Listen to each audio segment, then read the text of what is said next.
I want to tell you about a Mormon pioneer that lived a very adventurous life. His name was Edwin Rustin. He lived in England, Leeds.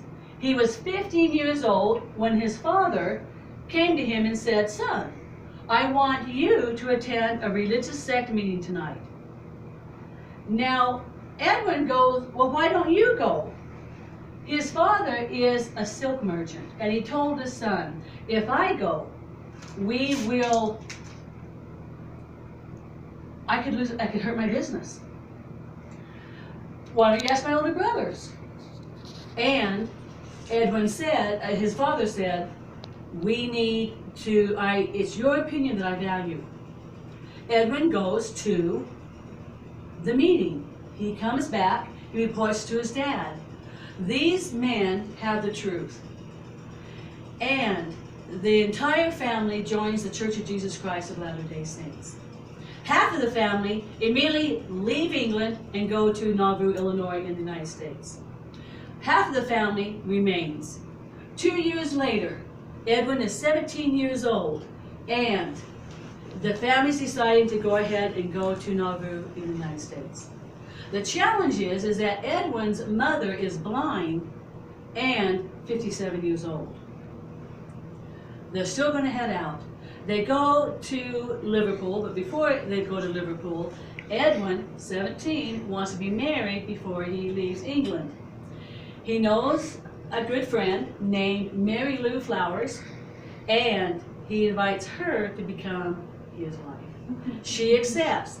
They all travel to Liverpool. The cost of going to America is £10 or $50 American money. For second class. When they're going to across the ocean, Edwin records about seeing the birds, ships, the fishes, and a hurricane. Now, not only is the ship rising and falling to the waves, but it gets knocked side to side with waves. Let's just say it was a very scary time. They survive the hurricane, they go across the ocean, they arrive in America, and the ship is towed up the Missouri River and arrive in St. Louis. In St. Louis, they deliver all their possessions to the customs office, and they buy passage to a steamboat that will lead them up to Nauvoo. All aboard! Wait! Our possessions! We don't have our... All aboard! They have to choose their possessions or to leave on the steamboat. They abandon their possessions and go to the steamboat. They arrive in Nauvoo, Illinois, while the rest of his family stays at the dock. Edwin hurries down the street of Nauvoo in search of his family so they can invite his family to come and meet the rest of the family at the dock. While he's hurrying down the road, a man is wearing rough clothes and is riding a beautiful black horse. The man accosts him and says, "Is that a new batch of Mormons that's come down there at the dock?" "Yes, sir." "What do you know about this Joe Smith?" "I know he's a prophet of God." "I bet you're thinking that this prophet of yours has a long gray hair and white hair."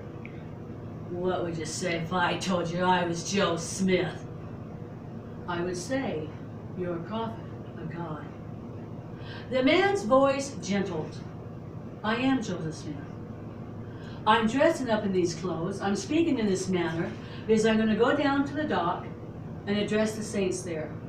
If they don't have the faith to see me as a prophet or to be able to endure the challenges that we're facing in Nauvoo, I will tell them, turn around and go back where you came from." Edwin asked Joseph where his family's at. Joseph gave directions to his family, and while Edwin went to go find his family, Joseph Smith continued down to the dock.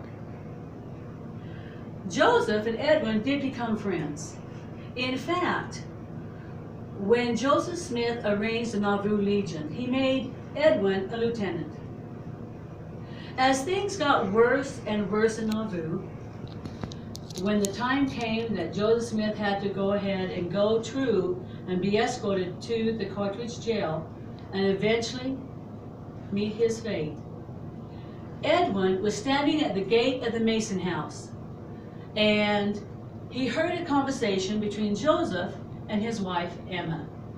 Joseph asked his wife, Emma, will you raise my sons to follow my footsteps? Emma, oh, Brother Joseph, you'll come back.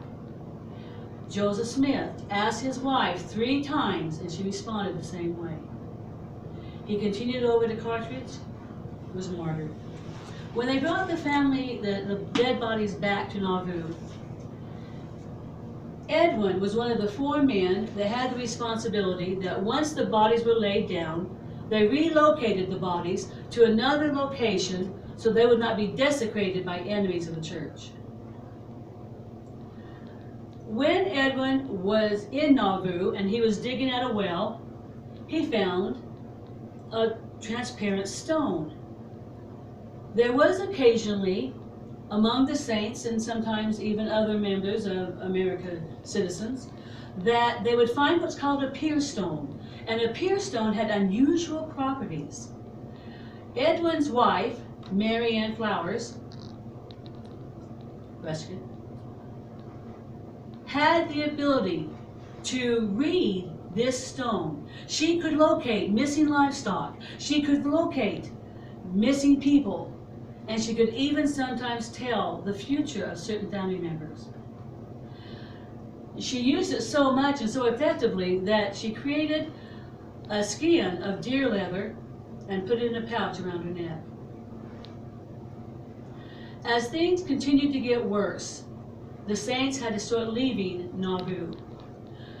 The prophet Brigham Young asked Joseph, will you stay in Nauvoo, take care of the sick and the weak and the poor, that they can help exit Nauvoo? Edwin agreed. But that meant that he was one of the last to leave Nauvoo, and his life was in jeopardy. But he helped the people to be able to leave Nauvoo. As he and his wife were finally able to leave, Edwin put on a big feather mattress on his back and tied it around his body.